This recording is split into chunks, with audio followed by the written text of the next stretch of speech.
ተመስገን ሳሮን የእጇን ያገኘችው ማለት ነው። ስራ ለሰሪው እሾህ ላጣሪው ይባላል። የሰው ልጅ የዘራውን ነው የሚያጭደው። እንግዲህ ምክንያቱም ህይወት ላይ ያደረገችው በደል እንዲሁም ክፋት ራሷን አጋለጣት ማለት ነው። ጭራሽ ድንጋይ ላይ ነው አንጥሮ የጣላት እና አሁን ፓራላይዝ ሆናለች። ዶክተሩም ደግሞ ከፍተኛ ሁኔታ ላይ ነው ያለችው። ስለዚህ የመዳን እድሏ በጣም ዝቅተኛ ነው። ካልሆነ ፓራላይዝ ትሆናለች ስለተባለ እንግዲህ በጣም እየተናደደች ነው ማለት ነው። ውሸቷን መስሎ የነበር እውነት ለመናገር ማለት ነው። ነገር ግን ማንም በሌለበት እግሩን እንደዛ ስታረግ ስትወድቅ ምናምን የእውነት እንደወደቀች ነው ያመንኩም ማለት ነው። እና ህይወትን እንግዲህ ቁም ስቅሏን እያሳየቻት ትገኛለች። ህይወት ደግሞ በቃ ይህ ሁሉ የእኔ ጥፋት ነው፣ በእኔ ምክንያት ነው እንደዚህ የሆነችው እያለች እንግዲህ በጣም እየተጸጸተች ትገኛለች። ምን ነው ባልሄድኩኝ፣ ምን ነው ሄዳለሁ ባላልኩኝ፣ ይህ ሁሉ የእኔ ጥፋት ነው እያለች ራሷን እየወቀሰች ነው። ሩስ ደግሞ ለምን እንደዚህ ታደርጊያለሽ? እህቴ እንደውም ያገኘችው የእጇን ነው፣ አንቺ ላይ ያደረገችው ተንኮልና መርዝ እየረጨችው አሁን እራሷን አገኘች እያለች እንግዲህ እያጽናናቻት ትገኛለች። ከዛ ሩት ግን ምን ሆነሽ ነው እንዴ? እህትሽ እኮ ናት ስትል ትሁና ብቻ በዛ በወጋች ነገር ቂም ይዘሽባት ባልሆነ አለች። ለምንድን ነው ቂም የማልይዝባት? አዎ በደንብ ቂም ይዤባታለሁ። ሰላም ውድና የተከበራችሁ የቻናል ቤተሰቦች እንዴት ናችሁ? ሁሉ ሰላም፣ ሁሉ መልካም። እኔ እግዚአብሔር የተመሰገነ ይሁን ሰላም ነኝ፣ ደህና ነኝ። ለዚህ ቻናል አዲስ የሆናችሁ ሰብስክራይብ በማድረግ ቤተሰብ የሆኑ ነበር ቤተሰቦች ደግሞ ስለምትከታተሉኝ ከልብ አመሰግናለሁ። የህይወት መንገድ ቀጣዩ እንደቀጠለ ይገኛል ማለት ነው። የማትረቢ ነሽ አንቺ፣ በአንቺ ምክንያት ነው እንደዚህ የሆንኩት፣ ሰው ምክንያት ነው እንደዚህ የሆንኩት ስትላት፣ አሁን ሳሮን በላሽ ጠጣሽ፣ መድኃኒቱን ራሱ ይዛላት ስትመጣ መድኃኒቱን ከእጇ ላይ ነው የወደቀው፣ በአንቺ ምክንያት ነው እንደዚህ የሆንኩት አለቻት። ሳሚም ደግሞ አረታይ ቢላት፣ ዳዊትም ደግሞ አረታይ ቆይ እሷ ምን አደረገች? እሷ እኮ እንደዛ ስላልሻት ስለተቆጣሻት መሄድ ፈልጋ ነበር እና ምን አደረገሽ ሲሏት፣ እናንተ ሁላችሁም ለእሷ ነው የምታግዙት፣ እኔን ግን ማነው የሚረዳኝ? ቢያንስ እንደዚህ ሁኜ እንኳ አረ እንደው ምን አይነት ጉር ነው። ሳሚ እንግዲህ መቶ ህይወት ጋር እንዴት ነሽ ህይወት ስላደረ ነው። አሁን ቆይ መሆን ያለብህ ሚስት ጋር ነበር እንዴ አለችው። እባክሽ እሷ ምን ትሆናለች ብለሽ ነው? ማለት ደህና ናት፣ ጠንካራ ናት ሚስቴ። ግን ታውቂያለሽ ደግሞ አንቺ በጣም ትገርምኛለሽ። ደግሞ ምን ፈለክ ዛሬ? ማለቴ ጥንካሬሽ በቃ ተሰበሽ ከእንደገና ትነሻለሽ አላት። በጣም በቃ ይሄ ነገርሽ በጣም ይገርመኛል። በዛ ላይ ደግሞ ለምንድን ነው ግን አንቺ ሴትዮ ፈተና የማያጣሽ አላት። ይህንማ ለምጄዋለሁኝ፣ ምክንያቱም ከአንተም ወዲያ የሰባበረኝ አንተ ነበርክ፣ እንዳልነሳ አድርገህ የሰባበርከኝ። ስለዚህ ተነስቻለሁኝ። አየህ እንደዛ ነው። ቆይ ግን እኔ እኮ አሁንም ድረስ ምን ልትል ነው? ደግሞ ሌላ ነገር ልትፈጠር ነው?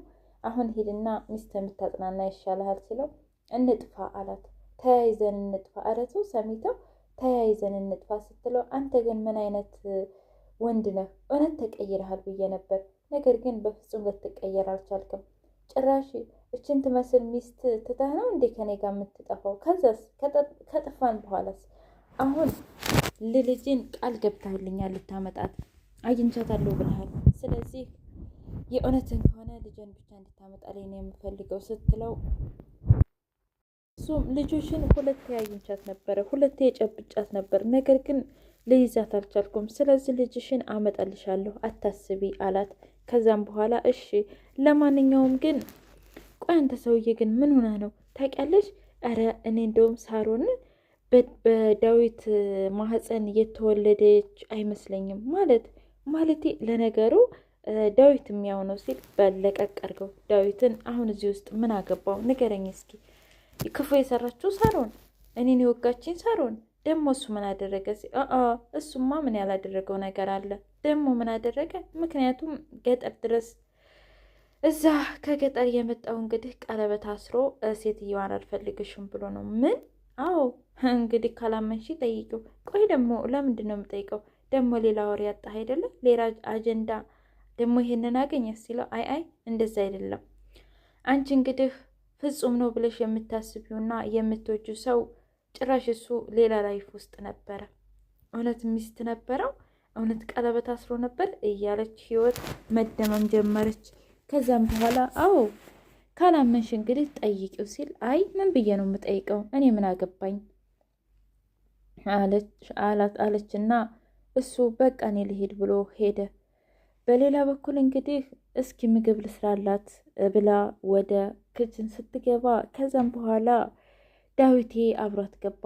ላሳረሽ አላት። አረ ምንም ችግር የለውም ታውቂያለሽ የአንቺ መልካምነት ግን ይለያል። ማለቴ እንደዛ ሰቃይታሽ ደግሞ እንደዛ ከቤት ልትወጪ ብለሽ ከዛም በኋላ ግን አሁን ደግሞ ተመልሰሽ እሷን ትንከባከቢያለሽ ሲላት አይ በቃ እንደውም ጥፋተኛ ነኝ እኔ ታውቃለህ፣ እሷ የኔን በር ለመዝጋት ባትመጣ ኖሮ አትወርቅም ነበር አለችው። አይ አንቺ ምንም ጥፋት የለብሽም አላት ዳግም። ከዛም በኋላ እያጽናናት ዳግምዬ ጉንጯን ስሟት ሄደ። እንግዲህ ህይወት በፍቅር ጥልል አለች ማለት ነው። እንደዛ ሲሰማት በጣም ደነገጠች።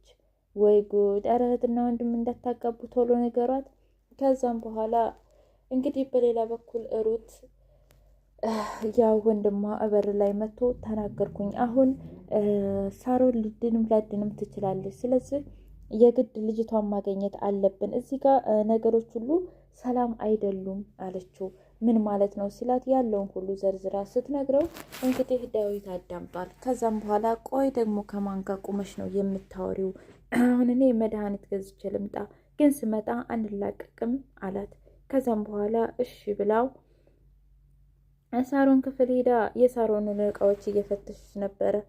ከዛም በኋላ ዳዊት ተከትሏት መጥቶ ቆይ እዚህ ምን እያደረግሽ ነው? ቆይ ምንድን ነው የእህቴ እንደዚህ በሆነችበት በታመመችበት ዶክሜንት ትፈልጋለች? ቆይ ምን ፈልገሽ ነው አንቺ ከኛ ቤተሰብ? እስኪ ንገሪኝ። ቆይ አንቺ ምን ሆነሽ ነው እንዴ አላት። ምንም ፈልጌ አይደለም ወንድሜ፣ አንተ እህትህን ታምናታለህ? እኔ በፍጹም ላምናት አልችልም። ከዛን ከቢላዋ ወዲህ እንዲህ ምክንያቱም በማንኛውም አጋጣሚ የሆነ ነገር ታደርገኛለች ብዬ አፈራለሁኝ። ሲቀጥል ደግሞ ሁሉንም ነገር ማወቅ እፈልጋለሁ ማለቴማ አለ አይደለ፣ እንደውም ሩትን ሳሮንን ለማዳን የሆነ ነገር መጠቀም አለብን። ስለዚህ ያንን መረጃ ባገኝ ብዬ ነው የመጣሁት አለችው። ከዛም በኋላ በይ አንቺ ከዚህ በኋላ ስለ ቤተሰብ አያገባሽም፣ አንቺ ትምህርትሽ ላይ እና ትምህርትሽ ላይ ብቻ ተኩሪ በማለት መምህሩ እንግዲህ ተሰናበታት። እሷም ደግሞ ትዬ እንግዲህ አምላኬ ሆይ ምን አድርጌህ ነው?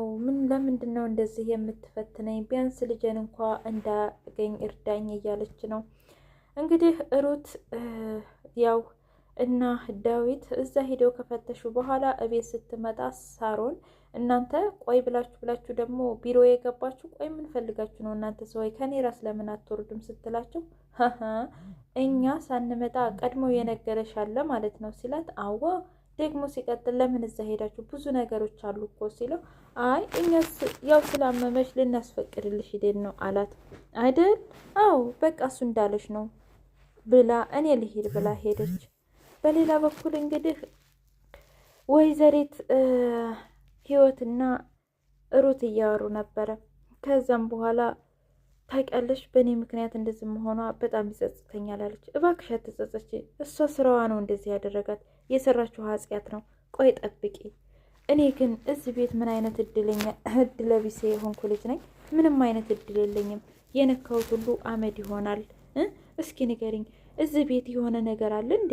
በቃ ሰው ወጣ ተደብድቦ ተፈንክቶ ይመጣል፣ መርዝ አለ፣ በቃ ብዙ ነገር ድብልቅልቅ ያለበት ነው እያለች መናገር ጀመረች። ከዛ ሩት ተይው ሁሉም ያልፋል፣ አርፈሽ ተቀመጪ፣ እሷ ደግሞ የእጇን ያገኘችው፣ ከዚህ በኋላ አርፈሽ ብትቀመጪ ይሻልሻል ብላ ሩት ትናለች። ከዛም በኋላ ዳዊት ቆይች ልጅ ግን በሰላም ነው? አረ በጣም ተቀይራለች ብሎ ለህይወት ነገራት።